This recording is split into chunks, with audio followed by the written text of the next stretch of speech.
Hello बच्चों, कैसे हो? आपका स्वागत है त्रिपान स्टडी सेंटर में। आज जो हम करने जा रहे हैं कक्षा 9वीं सीबीएसई एनसीईआरटी के अंतर्गत सामाजिक विज्ञान।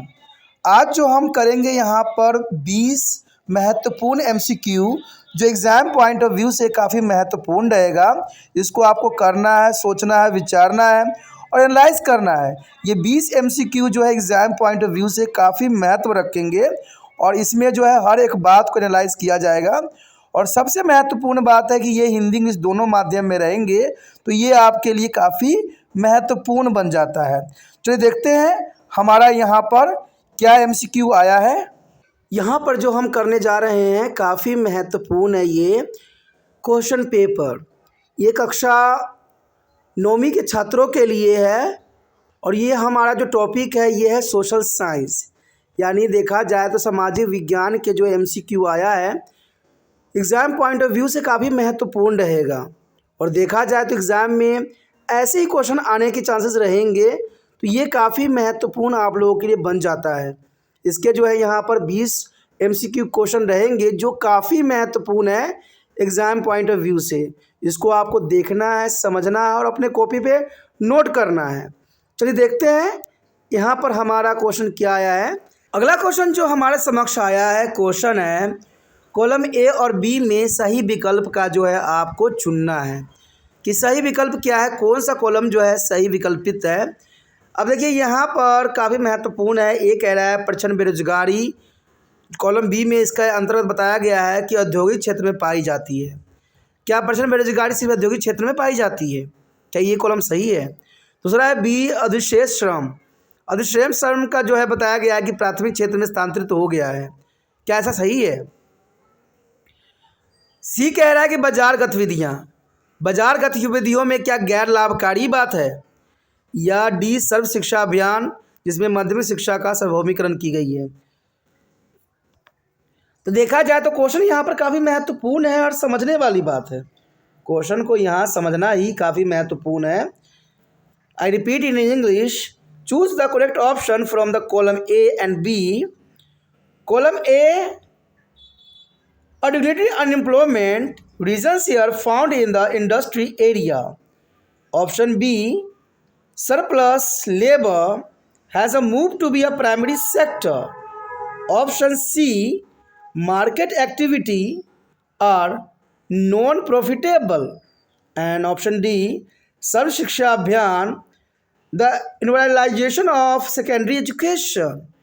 You know that question is very interesting. But first of all, one fact is most important. Sarv Shiksha Abhiyan is the SSA is the world's most successful school program in India. It was launched to be achieve the goal of universalization of element of education in the country. It is a focus on the compulsory education to the children in the age of group 14 year. इसका मतलब दोस्तों यही हुआ कि भारत सरकार ने जो है सर्व शिक्षा अभियान चलाया था। सर्व शिक्षा अभियान भारत में दुनिया का सबसे सफल स्कूल कार्यक्रम है। इस देश में जो है आरंभिक शिक्षा की सार्वभौमिकता को लक्ष्य को प्राप्त करने के लिए शुरू किया गया था।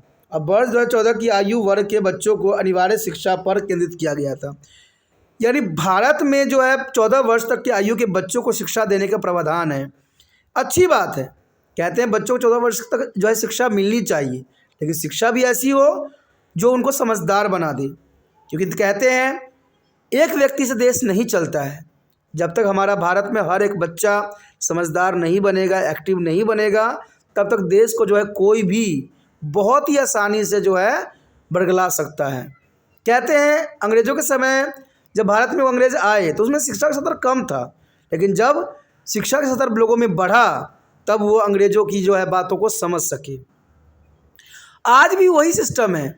अगर एजुकेशन सिस्टम बढ़ेगा तो ये जो राजनीतिक में इतनी उथल पुथल होती रहती है, आए दिन जो है आरोप प्रत्यारोप लगाते रहते हैं, तो क्या जनता ये बात समझती नहीं है कि ये सब ढोंग है, सब प्रपंड है, सिर्फ सीट पाने की एक लालसा है। लेकिन मैं एक बात नहीं समझ सकता कि अगर आप अच्छे कर रहे हो तो आपको डर काहे को है? कहते हैं जो अच्छा राजनीति कर रहा है, जो देश में भलाई करने की कोशिश कर रहा है, तो उसको डर किस बात का है। और जो फालतू के लोगों में उल्टे पुल्टे इन्फॉर्मेशन दे रहे हैं वो तो गलत है ना। कहते हैं हमारे देश में किसान आंदोलन एक आम सी बात बन गई है, लेकिन कोई ये बात नहीं समझता है कि इस आंदोलन से, वो भी एग्ज़ाम के समय, कितने बच्चों को प्रॉब्लम आ रहा होगा। शायद ना तो ये मंत्री लोग समझ पा रहे हैं, न किसान लोग समझ पा रहे हैं कि हम इस आंदोलन को आगे भी तो रख सकते थे, या हम पहले ही दिसंबर में कर लेते। ज़रूरी है बच्चों के एग्ज़ाम के समय ऐसी हालात पैदा करना। तो हम क्या कहें, हमारे देश के ना कोई नेता सही है, ना कोई लोग सही है। कहते हैं इसके कारण बहुत से बच्चों को जो है एग्ज़ाम देने में प्रॉब्लम आ रही है। वो टेंशनों में भरे रहते हैं कि हम बाहर निकलेंगे तो लोग जाने तक भी नहीं देते। रोड जाम कर रखे हैं, ये जाम कर रखे हैं। अरे आप दिखाना क्या चाहते हो, किस बात को दिखाना चाहते हो। सरकार से लड़ना है लड़ो, लेकिन एक समय काल देखो ना कि जहाँ पर जो है हमारे बच्चे के भविष्य खतरे में ना पड़े। सरकार क्या करेगी, बच्चे पेपर नहीं देंगे तो रीजन ये बताया जाएगा कि भाई उनको किसान ने रोक दिया, जाने का रास्ता नहीं था, नहीं गया। या तो बच्चे का किस्मत ख़राब होगा, ज़िंदगी बर्बाद होगी, या सरकार बाद में क्या करेगा, अनपढ़ से अनपढ़ बच्चों को पास करके रख देगा। तो इसमें नुकसान किसका हुआ, देश का हुआ। बात आपने सरकार की माननी है, ये रखना वही बात सब है, होना वही चीज़ है, लेकिन फिर भी ये दिखावा किस लिए। अरे भाई एग्ज़ाम हो जाने देते फिर कर लेते, या एग्ज़ाम से पहले कर लेते। भाई ये कहते हैं ना, साल भर माता पिता जो होते हैं बच्चों को पढ़ाने में लगे रहते हैं, कहते हैं कि बच्चे मुझे बोर्ड एग्ज़ाम देने जा रहे हैं। लेकिन जब ये सिचुएशन पैदा होती है, जब हड़तालें होती है, लोग रोड क्लोज करते हैं, लोग क्या कहूँ मैं तो खुद दुखी हो जाता हूँ ऐसे सिस्टम को देख के। अपने लोग तक को भी जाने नहीं देते उस रास्ते से, और जब जाने की कोशिश करो तो मारते हैं थप्पड़। ये कैसा सिस्टम है। कहते हैं आप लोग क्या करके दिखाना चाहते हो। अगर आपको क्रॉस करना है, रोड जाम करना है, तो जाके उन मंत्रियों करो ना जिनसे आपको बात बनवानी है, उनकी रोक दो। आम बच्चों को जिन्होंने पेपर देने जाना है, जिनका भविष्य लटका हुआ है, मझधार में जिन्होंने रात रात भर दिन दिन में पढ़ के अपनी जो है पेपर को क्रैक करने की सोची है, उनकी पेपर क्यों खराब करने में लगे हुए। तो देखा जाए दोस्तों, आज ना तो शिक्षा का स्तर सही बन रहा है, न लोगों की समझ बन रही है सही। सिर्फ उनको अपना मकसद निकालना है। कहते हैं ऐसे आंदोलन में हमेशा जो है गलत लोग जो है फ़ायदा उठा के चले जाते हैं, और रह जाता है सिर्फ उन माता पिता जिनके बच्चे इस आंदोलन में खो जाते हैं, उनमें सिर्फ आंसू भरा रह जाता है। वो पैसे लेके करेंगे भी क्या। कहते हैं अपनों को खो के पैसा महत्वपूर्ण नहीं बनता है, लेकिन इस आंदोलन से न जाने कितने बच्चों का भविष्य भी जो कहते हैं अंधकार की कोठरी में समा जाता है। लेकिन ना तो ये बात सरकार समझती है और ना आम लोग समझते हैं। तो यही बात यहाँ आता है कि सर्व शिक्षा अभियान, आपका यहाँ आंसर सही जाएगा कि सर्व शिक्षा अभियान जो है माध्यमिक शिक्षा का सार्वभौमिकता है। सरकार जो है 8वीं क्लास तक बच्चों को जो है फ्री एजुकेशन देने की प्रावधान करता है। सर्व शिक्षा अभियान यानी हर बच्चा जो है पढ़े और आगे बढ़े। चलिए देखते हैं अगला क्वेश्चन क्या है। अगला क्वेश्चन जो हमारे समक्ष आया है, क्वेश्चन है कि यहाँ पर आपको जो है अभिकथन, एक कथन के कारण आर का कथन आता है और सही विकल्प आपको चिन्हित करना है। यानी यहाँ पर अभिकथन होगा और कारण आपको दी जाएगी, उसी के अंतर्गत आपको 4 ऑप्शन भी दिए जाएंगे, उसके अंतर्गत करना है। यानी सॉल्यूशन के रीजनिंग की जो ये क्वेश्चन है एग्जाम पॉइंट ऑफ व्यू से काफ़ी महत्वपूर्ण रखता है, क्योंकि ये ऐसे क्वेश्चन जो है बड़े बड़े कॉम्पिटिशन में भी आते हैं। तो अभी की एजुकेशन ये बताना चाहता है कि आपको हर चीज़ के लिए सक्षम करने की कोशिश की जा रही है। अब यहाँ पर देखिए अभिकथन ये कहता है, यानी दावा ये है कि एक टूटी हुई श्रृंखला मुक्त होने के कार्य का प्रतीक है। देखिए एक टूटी हुई श्रृंखला जो है मुक्त होने का कार्य का प्रतीक है कि मुक्त हो गए आप कार्य से। टूटी हुई श्रृंखला का अर्थ ये होता है कि आप कार्य से मुक्त हो गए। और कारण क्या बताया जाता है कि दासों को बंधनों के लिए जंजीरों का उपयोग किया जाता था। देखिए दासों को बंधनों के लिए जंजीर का उपयोग किया जा रहा था, ये बात तो सत्य थी। अगर हम इसी को समझने की कोशिश करें तो देखिए इस क्वेश्चन को समझना काफ़ी महत्वपूर्ण है और इसके जो है वास्तविक अर्थ निकालना भी जरूरी है। तो क्वेश्चन है associations, a broken chain stand for the act of becoming a free। You know that solution here, a broken chain stand for the act of becoming free, and the reasons here, a chain were used to be a felt slab. तो काफी महत्वपूर्ण है ये। देखा जाए तो option ये कहता है कि दोनों ए और आर सत्य है। आर ए का सही स्पष्टीकरण कर रहा है। बी कह रहा है दोनों ए और आर सत्य है, और आर ए का सही स्पष्टीकरण नहीं कर पा रहा है। सी कह रहा है ए सच है लेकिन आर गलत है। डी कह रहा है कि ए गलत है लेकिन आर सही है। देखिए, टूटी हुई श्रृंखला मुक्त होने के कार्य को प्रतीक है, यानी टूटी हुई श्रृंखला मुक्ति होने का एक प्रतीक है। बात सही है, इसमें कोई दो राय नहीं है। और दासों के बंधनों के लिए जंजीर का उपयोग की जाती थी। दासों को बांधने के लिए जंजीरों का उपयोग किया जाता था, और दासों की जंजीर को तोड़ देने को मुक्ति कहते थे। तो इसका मतलब ये दोनों बात सही है। इसका मतलब ऑप्शन ए और बी इस दोनों ही सही जाएंगे, लेकिन ऑप्शन तो एक हमें सही सुनना है। लेकिन एक बात देखिए, क्या ये इसकी पुष्टि, ये जो है आर जो है ए की पुष्टिकरण कर रहा है, बेशक ही कर रहा है, क्योंकि दासों के बंधनों की जंजीरों का उपयोग की जाती थी। जब ये बंधन टूट जाती थी तो दास जो होते थे मुक्त हो जाते थे, और मुक्ति जो जंजीर टूटने का प्रतीक था। तो इसका मतलब ऑप्शन ए सही है आपका, कि दोनों ए और आर सत्य हैं। आर ए का सही स्पष्टीकरण कर रहा है। तो ये question exam point of view से काफ़ी महत्वपूर्ण है, समझने की ज़रूरत है, और चलिए आगे बढ़ने की भी ज़रूरत है। आगे देखते हैं। अगला क्वेश्चन आपके स्क्रीन पे आया है। क्वेश्चन है कि रूसी नेता की पहचान करें। जैसे कि आप देख सकते हो आपके स्क्रीन पे एक रूसी नेता है, इनका पहचान करना है कि आखिर ये है कौन, इनकी क्या विशेषता थी। रूसी नेता है ये, आपको इसकी पहचान करना है। तो क्वेश्चन है यह, identify the Russian leader. You know that on your screen there is a leader is a show here, leader picture show on your screen. Identify the Russian leader, name the Russian leader, who is this. तो सबसे पहली बात अगर देखें तो क्या ए Lenin है ये, या जोसेफ स्टालिन है, या सी जार निकोलस तृतीय है, या अलेक्जेंडर एरेकेंसक है। तो यहाँ पर सबसे महत्वपूर्ण बात ये रहेगा, teacher Nicholas II was the last emperor of the Russian king of the Poland, and Greenland Dukes of there is a Finland. He was abdicated to the 1917. दोस्तों, इसका मतलब यही होता है, यही बनता है कि जो आपके स्क्रीन पे नेता दिख रहे हैं जार निकोलस द्वितीय हैं, जो रूस के अंतिम सम्राट थे और पोलैंड के राजा, और फिनलैंड में ग्रेस ड्यूक थे, और 1917 में उन्हें त्याग पत्र दे दिया था। 1917 में उन्होंने त्याग पत्र दे दिया था। तो ये जार निकोलस द्वितीय थे, तो जो आपके स्क्रीन पे दिख रहा है। तो इसका मतलब ऑप्शन सी आपका सही है, ऑप्शन सी सही है, जार निकोलस द्वितीय हैं ये। चलिए देखते हैं अगला क्वेश्चन क्या है।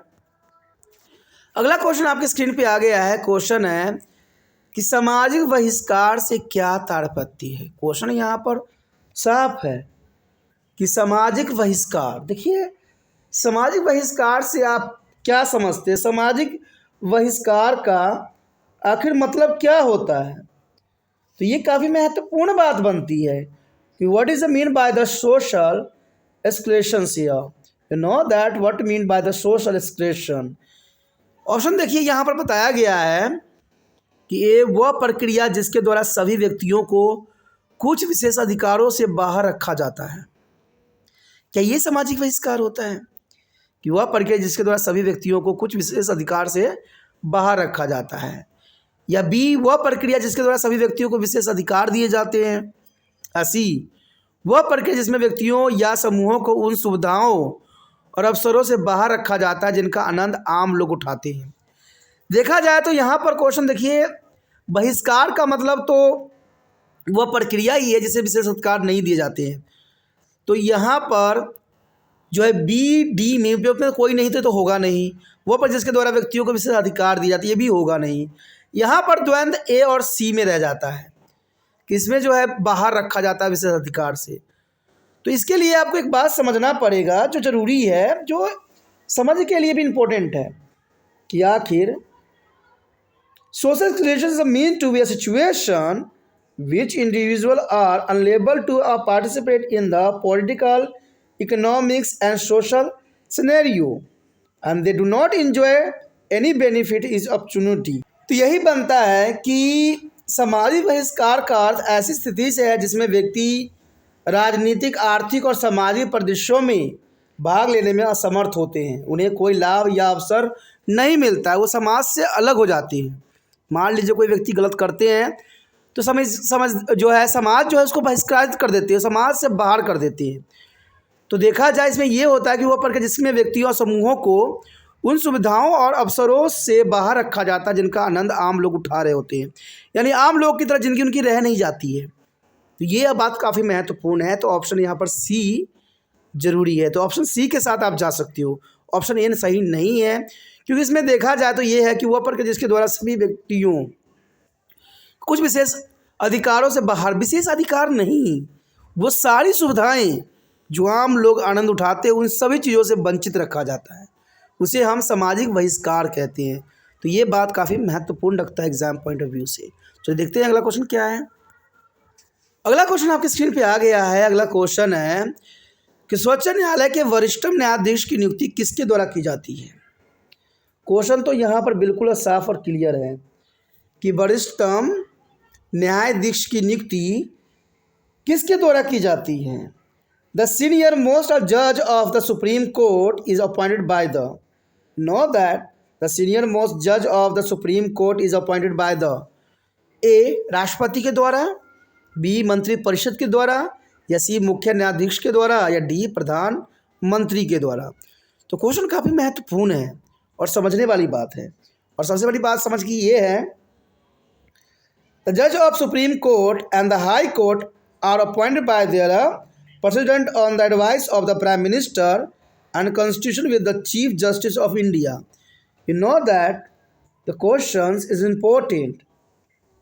Means here the mean is clear. सर्वोच्च न्यायालय और उच्च न्यायालय के न्यायाधीशों की नियुक्ति राष्ट्रपति द्वारा प्रधानमंत्री की सलाह पर की जाती है और भारत के मुख्य न्यायाधीश के परामर्श से की जाती है। यानी देखा जाए तो सर्वोच्च न्यायालय के वरिष्ठतम न्यायाधीशों की नियुक्ति जो है यहाँ पर मुख्य न्यायाधीशों के अंतर्गत होती है। यानी ऑप्शन सी सही है। इसमें राष्ट्रपति भी इंक्लूड होता है, प्रधानमंत्री भी, लेकिन मुख्य न्यायाधीश काफ़ी महत्वपूर्ण होता है और जो है मुख्य न्यायाधीश ही अपॉइंटमेंट देता है। तो इसका मतलब ऑप्शन सी सही जाएगा। तो आप ऑप्शन सी के साथ जा सकते हो जो काफ़ी महत्वपूर्ण है। चलिए देखते हैं अगला क्वेश्चन क्या है। अगला क्वेश्चन आपकी स्क्रीन पे आ गया है। अगला क्वेश्चन है कि निम्नलिखित में से किस राज्य में मुलर झील जो है स्थित है। तो क्वेश्चन काफ़ी इंटरेस्टिंग है, यहाँ पर समझने वाली बात है कि निम्नलिखित में से किस राज्य में मुलर झील स्थित है। देखिए किस राज्य में हो सकता है। तो क्वेश्चन है is most important. The question, in which of the following state is a Muller Lake localized? You know that question, in which of the following states is a Muller Lake localized? क्या ए राजस्थान में है, या B Uttar Pradesh में है, या सी पंजाब में है, या डी जम्मू कश्मीर में है। तो क्वेश्चन काफ़ी महत्वपूर्ण है और समझने वाला बात है। The Wular lake to be Jammu Kashmir in the largest fresh water lake in India. देखा जाए तो आंसर यहाँ पर डी बनेगा, जम्मू और कश्मीर में, क्योंकि जम्मू कश्मीर जो है मुलर झील है। और देखा जाए तो ये जो है ताज़े पानी का सबसे बड़ा झील है पूरे भारत में, ठीक है। यानी देखा जाए तो काफ़ी महत्वपूर्ण है। The largest fresh water lake in India, पूरे भारत में सबसे जो है ताज़े पानी का झील जो है मुलर झील ही है, और ये जम्मू और कश्मीर में स्थित है। तो ऑप्शन डी आपका सही है। देखा जाए दोस्तों यहाँ पर जो क्वेश्चन हमने किया है काफ़ी महत्वपूर्ण एग्जाम पॉइंट ऑफ व्यू से रखता है, और ये एग्जाम में आने के चांसेस हमेशा रहेंगे। तो इसको अच्छे से कीजिए, समझिए, विचार कीजिए, और जितना हो सके इस वीडियो को शेयर कीजिए, क्योंकि शेयर ही दूसरे बच्चों का केयर है। जब तक शेयर नहीं कीजिएगा तब तक दूसरे बच्चों तक पहुँचेगा नहीं, और नहीं पहुँचेगा तो ना तो हमारा भारत देश जो है आगे बढ़ पाएगा, ना हमें सच्चाई से हमें दीदार हो पाएगा। क्योंकि बच्चा पढ़ेगा तभी आगे बढ़ेगा, और सच्चा ज्ञान ही उसको वास्तविकता से जो है अवगत करा पाएगा। और इसमें और देश के भविष्य में जो है अच्छे लाने के लिए आप एक कदम उठा सकती हो, क्योंकि कहते हैं ना बच्चे ही कल के भविष्य हैं, और भविष्य अच्छा ज्ञान प्राप्त करेगा, सही ज्ञान प्राप्त करेगा तो ज़रूर हमारा जो है देश की तरक्की होगी। इसमें कोई दो राय नहीं है। कहते हैं मैंने जितने भी किताब पढ़े हैं, जितने भी देखे हैं, सब में शिक्षा को ही महत्वता दी गई है। लेकिन भारत सरकार शिक्षा को महत्वता दे के नहीं दे के जो है गलत चीज़ों का अनुसरण कर रही है, जो गलत है। और इसमें आप शेयर करके ही इन सभी बातों का जो है अनुसरण कर सकते हो। ठीक है, जितना हो सके इस वीडियो को शेयर कीजिए, क्योंकि शेयर दूसरे बच्चों का केयर है। पहली बार मेरे चैनल पे आए हो, पहली बार वीडियो देख रहे हो, समझ में आ रहा है, अच्छा लग रहा है, चाहते हो कि और वीडियो आपको इसी प्रकार प्राप्त होता रहे, तो जनरल सी बात दोस्तों, चैनल को सब्सक्राइब कीजिए। क्योंकि चैनल सब्सक्राइब कीजिएगा तो आपको पता है कि तिरपान स्टडी सेंटर 6th क्लास से लेके MA तक के बच्चों के लिए अग्रसर है, और सारे वीडियो जो बहुत ही आसानी से यहाँ प्राप्त हो जाता है। ठीक है, तो 6 से MA तक कोई आम बात नहीं है। ठीक है, तो ये सारे आपको प्लेलिस्ट पे मिल जाते हैं, तो वहाँ पर आप देख सकते हो, सोच सकते हो, विचार कर सकते हो। तो सोचिए नहीं, विचार ना कीजिए, अभी तिरपान स्टडी सेंटर को सब्सक्राइब करके मोबाइल में सेव कीजिए।